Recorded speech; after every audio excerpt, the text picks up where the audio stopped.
Eu nasci em 1935, exatamente o ano em que o cardeal Leme introduziu no Brasil a ação católica nos moldes que a tinha desenhado Pio XI. De modo que a minha vida, digamos, começa com a vida da ação católica no Brasil. A ação católica nasce um pouco antes na Europa, mas no Brasil em 35. E tem como grande figura o leigo Alceu Amoroso Lima, Tristão de Ataíde, que era o presidente da ação católica. Então ela nasce numa visão, diria, de abertura. Foram os anos em que Amoroso Lima repensou muitas coisas de uma posição mais conservadora para uma posição mais progressista. E a ação católica vai viver também esse avanço, vai viver também a experiência da reforma litúrgica, que vai ser muito importante no fim dos anos 30, começo dos anos 40. Bom, eu pessoalmente começo a minha trajetória em 1950, na JEC, Juventude Estudantil Católica de Bagé, lá no Rio Grande do Sul, na fronteira com o Uruguai. De modo que eu já tenho várias décadas, digamos, de trabalho no mundo dos leigos, né? Era uma JEC ainda bastante tradicional, mas em todo caso foi o começo. Depois eu passei para a JEC de Porto Alegre, no Colégio Rosário, 52, onde aí já há uma abertura um pouquinho maior. E depois eu vou entrar na JUC, em 1954, quando eu entro para a universidade. Mas o que eu queria, voltando um pouquinho para trás, para dizer, para colocar o seguinte: essa primeira ação católica, que Pio XI chamava a menina dos olhos, e dizia era a participação dos leigos no apostolado hierárquico da Igreja. Vejam que coisa forte, participação. Tão forte que Pio XII depois muda para colaboração. Mas mesmo assim? Mesmo assim ainda é forte. No apostolado hierárquico da Igreja, quer dizer, os leigos entram no terreno protegido do mundo dos clérigos. Exatamente. Essa é a grande novidade da ação católica nesses anos. Quer dizer, um laicato que é parte do apostolado hierárquico da Igreja, parte mandatada. Vocês eram mandatados? Isso, nós éramos, na ação católica, mandatados, isto é, o episcopado oficializava o trabalho da ação católica e dava um mandato. Nós íamos em nome da Igreja, nos trabalhos que nós tínhamos na sociedade. Nós éramos um organismo mandatado. Em 1947, assume a ação católica como assistente nacional, Dom Helder Câmara. E aí vai haver uma mudança entre 47 e 50, que é a passagem da velha ação católica, molde italiano, homens, mulheres, rapazes e moças, para o que se chamava ação católica especializada, que já existia na França, já existia na Bélgica e no Canadá francês. Isto é, não mais uma ação católica de 4 ramas, como se dizia, mas uma ação católica por meios de vida. Isso vai ser muito importante, porque vai permitir uma inserção. Então vai surgir uma JAC agrária, quer dizer, os jovens agrários, uma JEC estudantil, uma JIC independente, era classe média, uma JOC operária, que é mais antiga, vem lá, tinha sido criada por o padre Cardan na Bélgica, e a JUC universitária. Era o que a gente chamava AEIOU, as cinco movimentos de juventude. É interessante porque havia setores adultos, mas eram fracos. O forte eram os setores de juventude. E aí, em 1950, muda-se os estatutos e a ação católica se transforma toda em ação católica especializada. E a grande figura, então, vai ser Dom Helder e um grupo de leigos e leigas, especialmente leigas, que vão trabalhar nesses anos, aí no começo dos anos 50. Eu ainda estava lá em Bagé, mas aqui já a ação católica já estava avançando bastante, digamos. Em 52, isso é importante, Dom Helder se transforma no primeiro secretário-geral da CNBB, da Conferência Nacional dos Bispos do Brasil, que tinha acabado de ser criada. Aliás, por sugestão dele, uma visita que ele fez a Monsenhor Montini, secretário do Estado. E Dom Helder monta a Ação Católica. Futuro Papa Paulo VI. O interessante é que a CNBB de 52 nasce a partir da experiência de Dom Helder na Ação Católica. E ele cria a estrutura da CNBB com várias, porque são mulheres praticamente, várias dirigentes da Ação Católica daqueles anos. Eu, quando vou a Brasília, sempre lembro aos bispos que a Ação Católica nasceu, que a CNBB nasceu a partir da Ação Católica, uma experiência prévia da Ação Católica. Isso é esquecido frequentemente. Bom, então é um novo tempo nos anos 50 que a Ação Católica vai viver, em que ela vai avançar. E talvez as duas que avançaram mais foi a JOC no seu trabalho no meio operário e a JUC no meio universitário. Em 54, a JUC tem um programa que se chama a Questão Social. E a JUC, então, tem uma imersão no processo político, social brasileiro. Antes era muito mais cultural, o problema da cultura, dos valores. Agora é a realidade da universidade e a realidade do Brasil. Esse é o percurso que a JUC vai viver nos anos 50. Eu entrei em 54 e acompanhei de perto, porque em 56 eu vim para o Rio para a direção nacional da JUC. Eu entrei na equipe nacional em 56. Nas equipes nacionais do ZAE-IOU viviam aqui no Rio, éramos chamados permanentes, porque nós dávamos tempo integral para a Ação Católica. Vínhamos de diferentes cidades do Brasil, o que dava uma certa pluralidade de visões. E todos os anos havia uma mudança. Metade saía, metade entrava, e éramos todos jovens.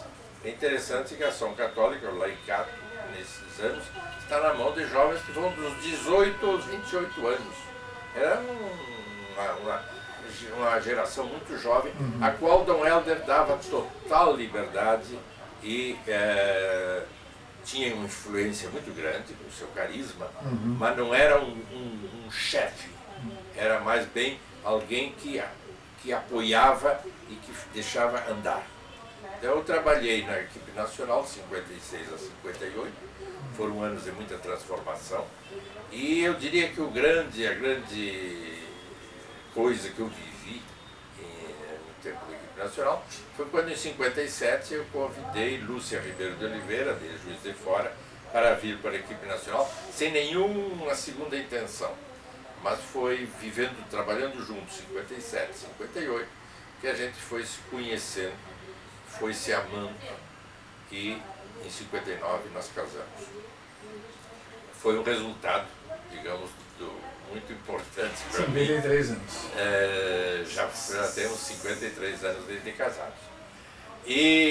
Mas o que nós fazíamos como permanentes era viajar pelo Brasil, era fazer reuniões. Em algumas dioceses, os bispos locais não deixavam que a gente entrasse. Por exemplo, Curitiba, Dom Delbu não deixava. E éramos considerados persona non grata aqui e ali. E com muito ataque dos integralistas, do pessoal da igreja de Campos, tudo isso, mas nós íamos em frente. Éramos uma meninada, que nós éramos todos jovens. Isso é interessante. Nós não tínhamos um mestre que nos abafasse, digamos. Alceu Amoroso Lima, que era o grande mestre, nesses anos estava trabalhando nos Estados Unidos, na UEA. Então, nós e os assistentes da JUC, e aí teve de Recife, Amélie Bezerra, de Belo Horizonte, Luiz Viegas, Padre Enzo em São Paulo, e o assistente nacional, muito importante, Frei Romeu Deire, dominicano. Então, esses assistentes e nós é que dávamos as linhas mestras, fazíamos uma reflexão filosófica e teológica. Eu lembro de traduzir em 1956 para o Boletim da JUC o livro que tinha saído do padre de Lubac no momento em que ele estava em silêncio obsequioso. O livro que se chama Meditações sur l'Église. O livro saiu em 54, em 56 nós estávamos traduzindo aqui no Brasil. Eles estavam bastante atualizados com todo o debate da igreja. Então, traduziram um livro de alguém que estava em silêncio obsequioso. Estava em silêncio obsequioso, mas que esse livro foi um retiro que ele fez sobre a igreja. Esse deixaram ele publicar. Os outros livros dele tinham sido retirados da circulação. Ele vai retornar depois no concílio. No concílio. Ele, Padre Congar, que também retiraram os livros dele, o Padre Rahner, vão ser depois os assessores do concílio. E, inclusive um jovem sacerdote alemão, o Ratzinger, que era um homem de ideias bastante abertas naquela ocasião, junto com Hans Küng. Depois eles vão ter caminhos bastante diferentes os dois. Mas para dizer que são momentos de muita ebulição. E nós vivemos isso, a JUC viveu um momento muito rico em 1960, quando ela procurou traçar o ideal histórico do Brasil. Gustavo Gutierrez costuma dizer que a teologia da libertação nasceu no Brasil nesses anos, na JUC, nesses anos 60, 61, 62. Inclusive ele veio ao Brasil, quando ele estava preparando o seu livro Teologia da Libertação, para entrevistar os dirigentes daqueles anos. Então são os anos de muita efervescência. Mas chegou um momento... O ideal histórico veio daqui, do Jacques Maritain? A influência do Jacques Maritain, do livro Humanismo Integral, do Jacques Maritain, que o padre Almeri Bezerra, ao assistente do Recife, introduziu as categorias do Maritain para analisar o Brasil como deveria ser. Mas aqui surgiu um problema, até onde a ação católica vai na concretização do ideal histórico? Quer dizer, um movimento mandatado de igreja pode tomar posições muito concretas. Concretamente, o socialismo. Na reunião de 60 da JUC, saiu uma opção socialista. Na hora de publicar o boletim, disseram, não temos que deixar de fora, porque a JUC, como movimento mandatado, não pode ter uma opção socialista. Então aí começou, já naqueles anos, nós precisamos de um outro espaço, que não é o espaço da ação católica, que é um espaço mandatado, onde nós possamos ir mais longe, para uma opção já mais precisa. E no caso o socialismo aparecia como uma espécie de horizonte. E é aí que nasce, em 1962, estou dando rápido para dar um panorama, em 62 nos reunimos em Belo Horizonte, um grupo, e aí a figura carismática é o Betinho, o José de Souza, que nos ajudou a criar o que se chamou esboço ideológico de um movimento que não tinha nome, chamava-se Grupão naquele então. E em 63, um ano depois, na Bahia, durante o Carnaval, vejam que coisa incrível, Bahia, Carnaval, todo mundo dançando e sambando, e uns 40 dirigentes de todo o Brasil, que não eram todos católicos, não eram todos da JUC, havia também não cristãos, nós queríamos um movimento cristão, não cristão, e aí produzimos o documento base da Ação Popular. Então eu fui um dos fundadores e fui da primeira direção nacional, onde a figura do Betinho era a grande figura, mas ali estávamos vários outros na direção. E Betinho e eu fomos assessores de Paulo de Tarso, no Ministério da Educação em 63, e depois em 64, outubro de 63, quando Paulo de Tarso renunciou, o Chico Itaker Ferreira, que era da SUPRA, diretor do Departamento de Planejamento, chamou o Betinho e a mim, dizendo, vocês vêm para a SUPRA, nós éramos funcionários da Superintendência da Reforma Agrária, mas vocês vêm aqui para a Organização Católica, para a Ação Popular. E viajamos pelo Brasil inteiro, Betinho e eu, nesses anos, aí de outubro até 1º de abril de 64, organizando a AP. Então aí nós vamos ter essa dupla afiliação de muitos universitários, eram militantes da JUC, e aí na JUC tinha a sua militância cristã, os limites da militância cristã, e eram militantes da AP, onde podiam ter uma expressão já muito mais concreta, uma opção.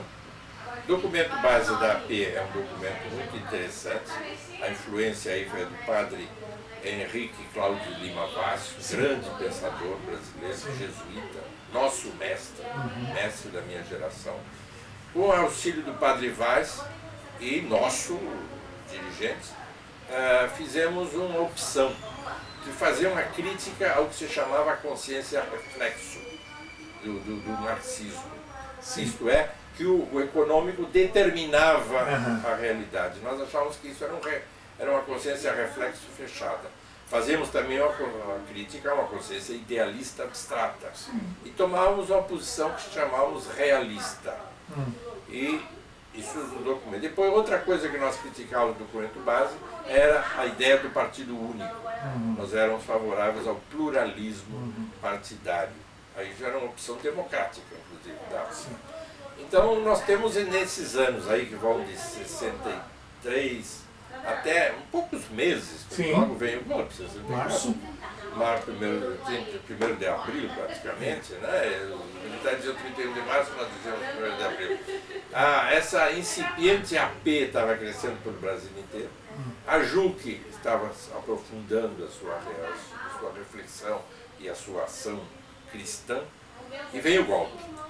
Aí o golpe é uma ruptura, nos pega todos mais ou menos desprevenidos. Nós já tínhamos uma visão meio um pouco ingênua, talvez, da direita brasileira. E vamos ter um duplo movimento. Dentro da Ação Católica, a Ação Católica começa a ter problemas, especialmente com bispos conservadores.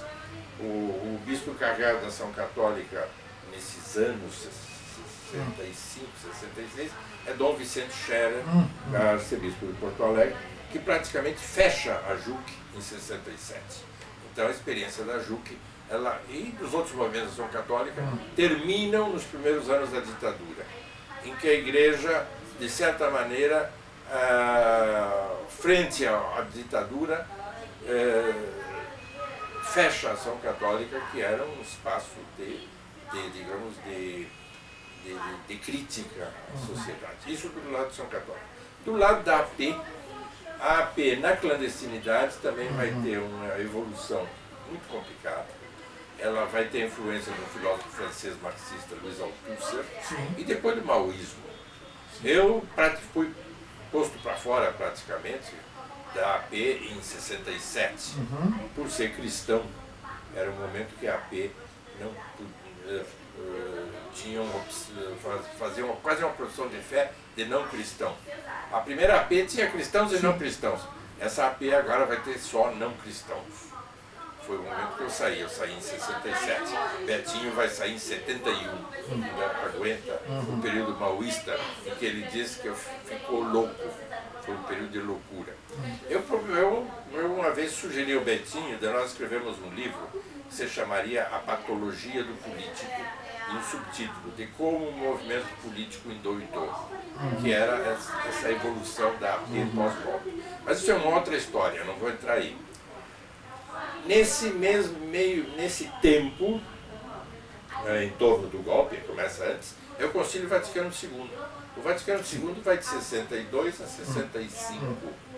E aí é uma presença muito forte de Dom Helder Câmara, que não falou nunca na sala conciliar, mas fez um trabalho fantástico de corredores.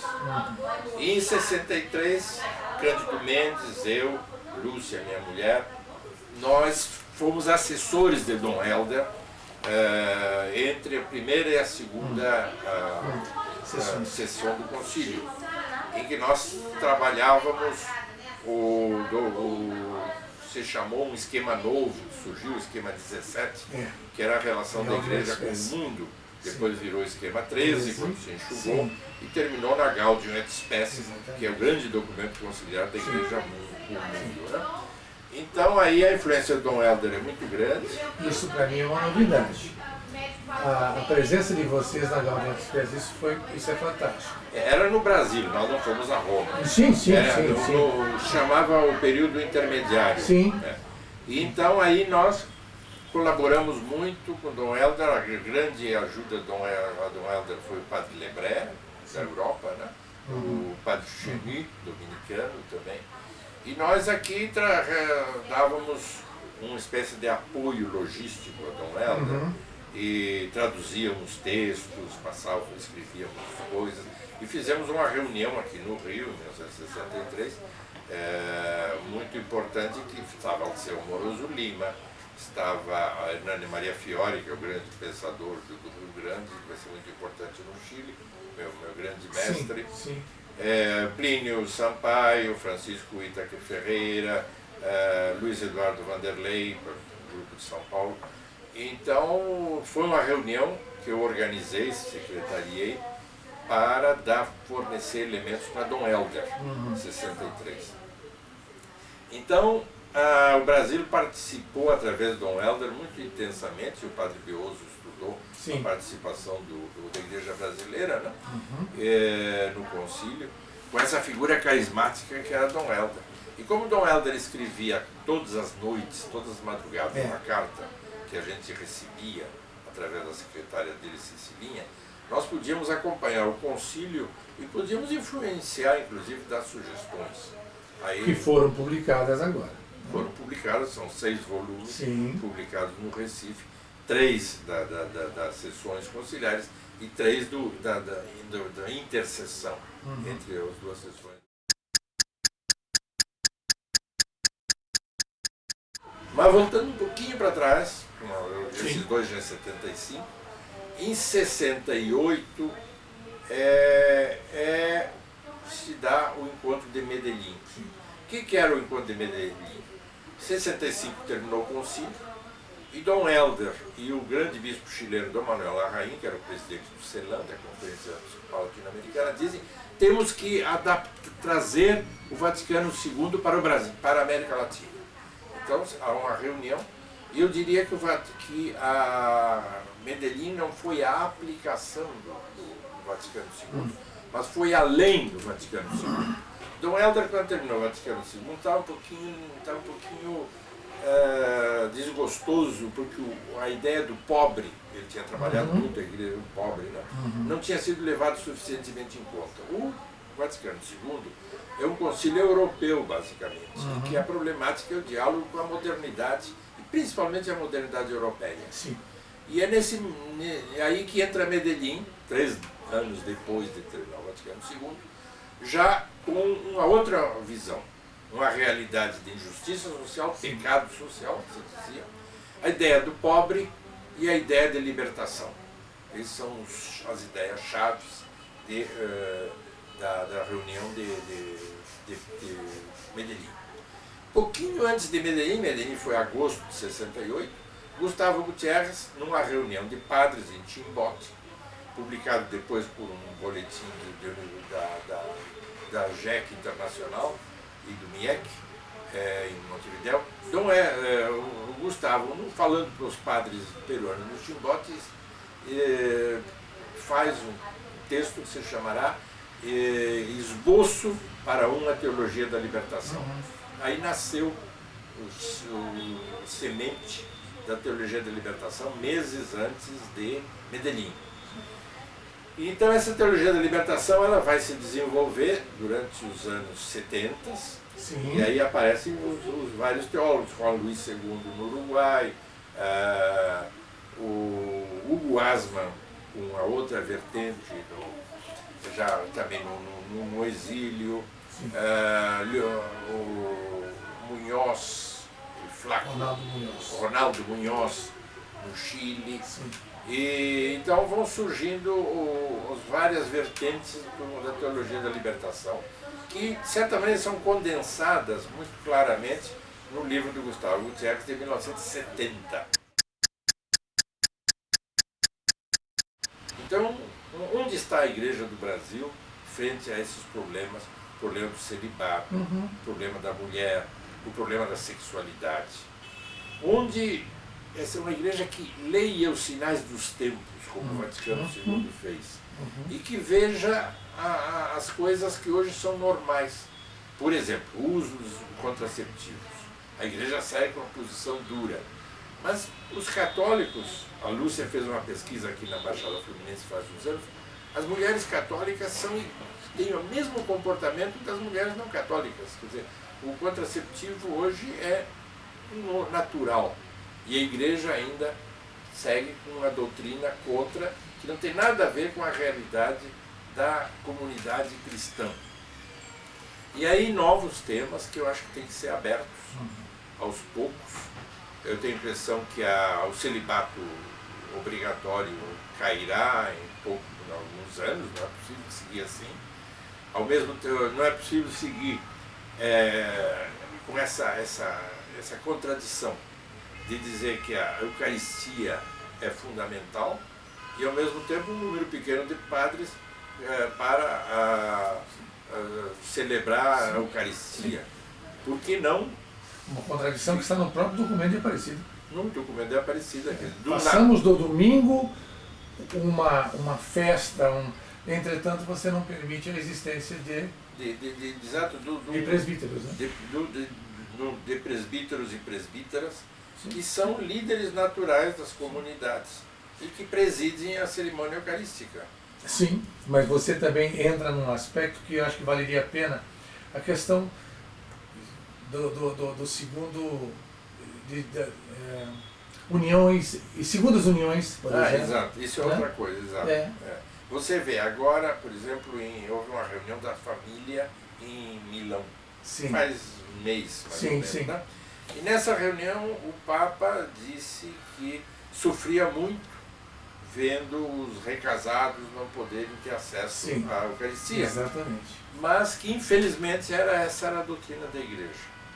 O que se sabe, acaba de ser publicado na imprensa europeia e aqui no Brasil, no IHU, Instituto Humanitas Unicinos, é que parece que é um grupo, com apoio do Papa, estudando para rever essa posição.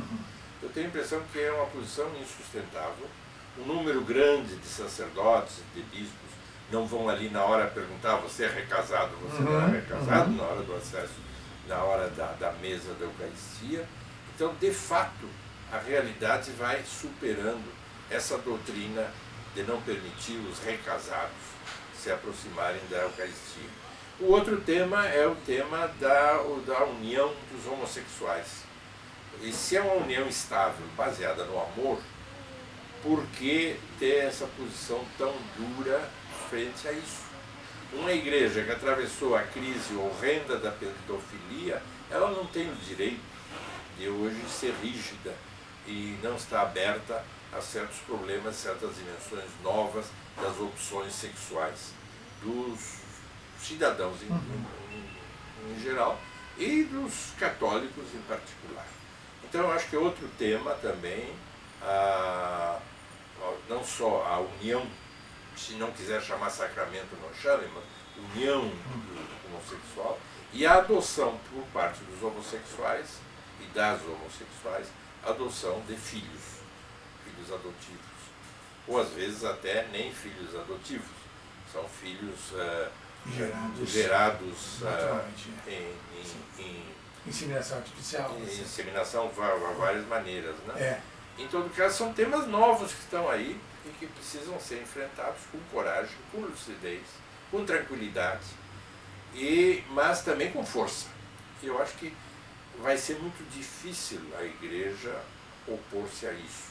Eu sinto nesse pontificado uma posição curiosa. Ao mesmo tempo, ela continua a dureza do pontificado de João Paulo II, que já naquela época o Ratzinger é que escrevia, mas o Ratzinger Papa, ele segue extremamente ortodoxo, mas ao mesmo tempo a gente sente que aos pouquinhos há como que um clima novo na Igreja, porque Roma está atravessando uma crise que parece aquela crise do tempo do Renascimento, quando o camareiro do Papa vai preso e há escândalos séculos XV e XIV. Isso, aquela fase toda que mostra um papado em crise.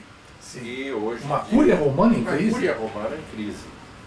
Você diz bem, uma cúria romana, porque o Papa, ele no fundo, ele gostaria de ser um teólogo, seguir escrevendo, tocando piano, e tem que estar à frente da Igreja, mas quem manda mesmo é o secretário de Estado, e é contra ele que vem os raios e trovoadas de outros grupos Quer dizer, então há uma luta pelo poder muito forte dentro da Cúria Romana, e que é bom no sentido de que isso levado à opinião pública, isso destrói aquele núcleo duro, fechado, secreto do poder, e fica um poder exposto e, portanto, enfraquecido.